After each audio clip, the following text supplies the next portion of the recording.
assalamu aleykum wa rahmatullah. En calmini dental ngal fof e kuuɓal ha tenti ɓesgu Lekseyba naaɓe, guila e mawɓe ha e sukaɓe ha e jinnaɓe fof en calmini en juurima.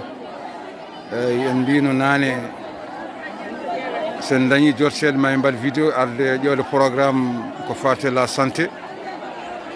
Oɗo ñalawma ko ñalawma asel walla ñalawma samedi en hawre 6 août 2022.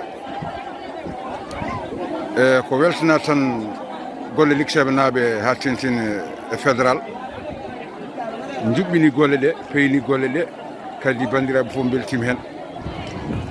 Machallah docteur ɓe kadi goto fof joui rôle mum, hay goto en mankani wallahi. moƴƴi waɗi fayi lawol no fewi. Machallah ɓe cafrima ko fof gueɗe ɗe fof ndewi lawol walla nawru ɗum yeeso. amin amin amin amin amin amin en duwima inito ko Dawdu Umar Alpha o ko Dawdu Umar Alpha Sy o yo salmini on o ɗum noon oɗo jiiya école fof ko yimɓe goni hen.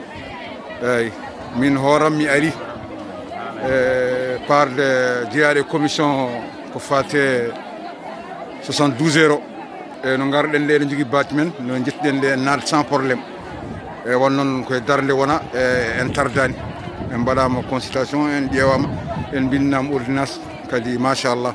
ɗum noon yo Allah joni guuru meɗen moƴƴina battane, golle maɓe jooɗi peewi. ɗum ɗo kadi wuuro ngo fof weltima en, kadi ɗum ɗo ko Allah tan wawi yabden. ɗum noon so yimɓe ndenti kala ko gummini gaynat, ɗum noon notoɗen fédéral, gabbuɗen fédéral, golle fédéral yooɗi. Kawtal pelle ko woni wadde ko machallah. ɗum noon bravo mabɓe, bravo Lekseyba naaɓe, merci beaucoup. ɗum noon sukaɓe Lekseyba naaɓe fof nan ɗo. eyyi machallah o ko Guida Dia, kañum hoorumum tawtora ummi ko ha Sehil Babi ari gari tawtorere, gari yewde golle ɗe machallah. ɗum noon Guida min dokkima konngol faade dental Lekseyba naaɓe walla dental e kawral Lekseyba naaɓe. dental e kawral Lekseyba jaam ñalle moon ardi fof en jetti Allah no fewi. en beltanima sukaɓe Lekseyba naaɓe, en beltanima Lekseyba naaɓe mawɓe sukaɓe rewɓe worɓe foof e darde mumen lang. ɗum ɗo kala jiiɗi ɗum ɗo ne andi ko golle, ne andi ko liggey, ne andi ko darde. alhamdulillahi rabbil alamina, programme o waɗi réussi. hanki ouverture feewi gila hanki jamma ko lamba wonano hande yimɓe kiɗinal o dispensaire e école kikiɗe kadi koko hirndete. jamman waɗi programme uji sukaɓe rewɓe worɓe Lekseyba foof nana daari lang, ene darni fewnude 72 heures. machallah salminiɓe kamɓe foof. Lekseyba naaɓe no woni ene woniri fof haqqille mum deeƴ, o ɓerde mum deeƴ. programme o feewi moƴƴi. o ko grand abou koudi, grand abou koudi toppire ko fate affaire la santé o.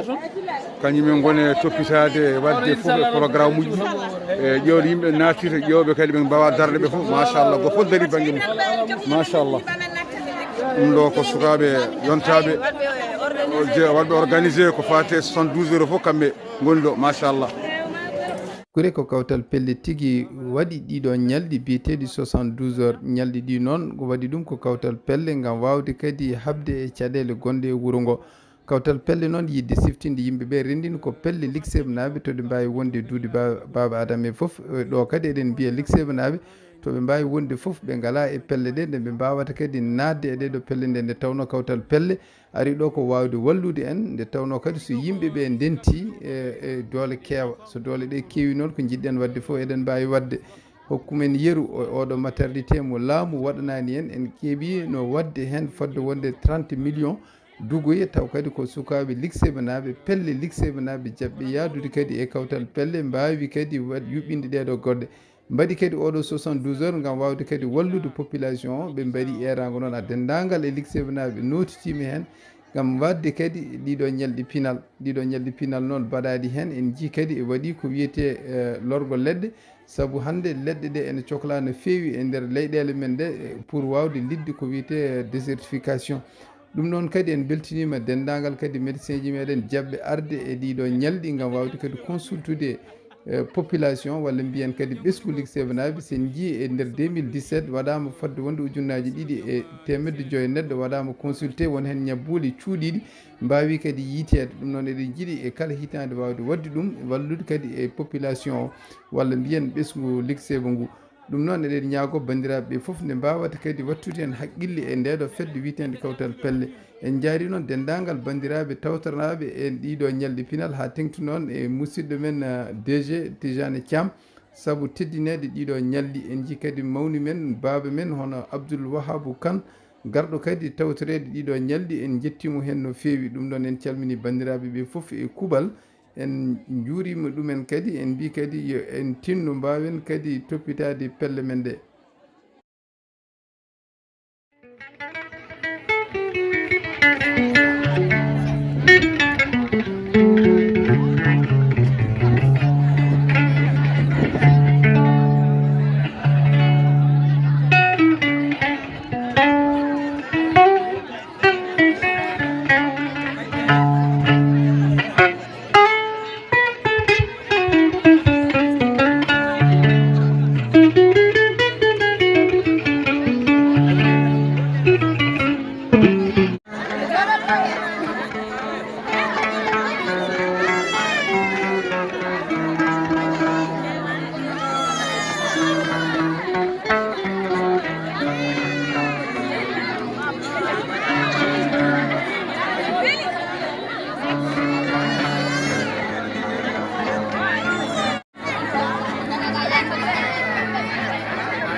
holko pular wi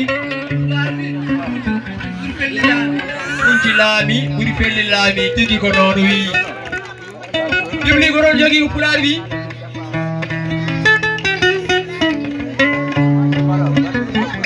ɗimli ko ceerno bo ko pular wi so liɗɗi jari karawo jettulawñoɓe kore so liɗɗi jari karawo jettulawñoɓe kore oɗon kam gandi so lingu yari karaw ko lawƴannoɓe kore ɓe gandi toon tigi ene selli rokkana public o ɓe namdoɓe seeɗa holko pular wi bandiraɓe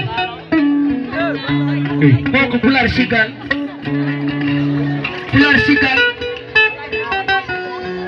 ceerno bofo dara seeɗa han wima ya rokkanam kaari dokka ay sarkal holko pular wi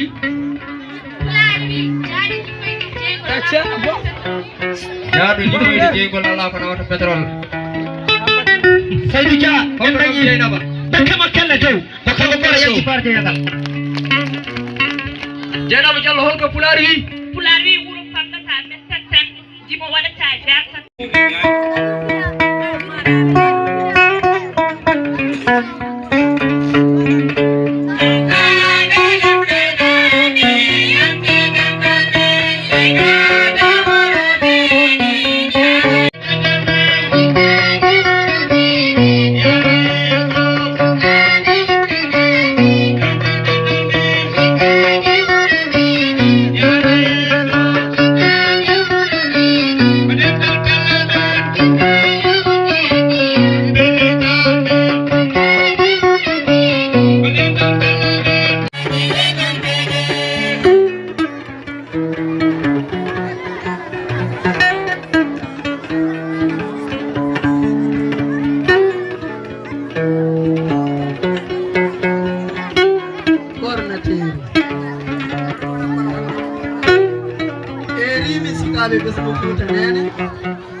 ewnimi yontam e faabo pinal meɗen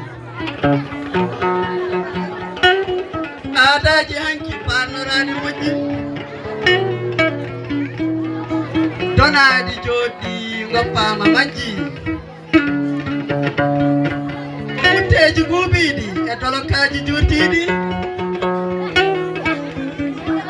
bornugal ina timmi kaddugal ina suuwi kono yontande hande gonka men ne fayni ngam en jiggima aadaji bondi ɓorde ɗeeri hande woɗɗani ɓalli ɓoli ko powdiraɗi cuurani kamɓe paɗɗi jeynitoji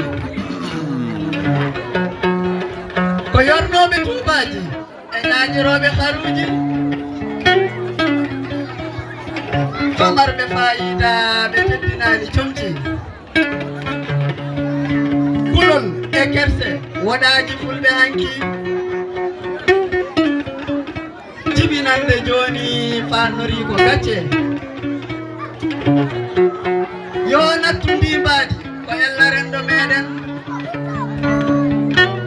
kiren kisnen aadaji leñol meɗen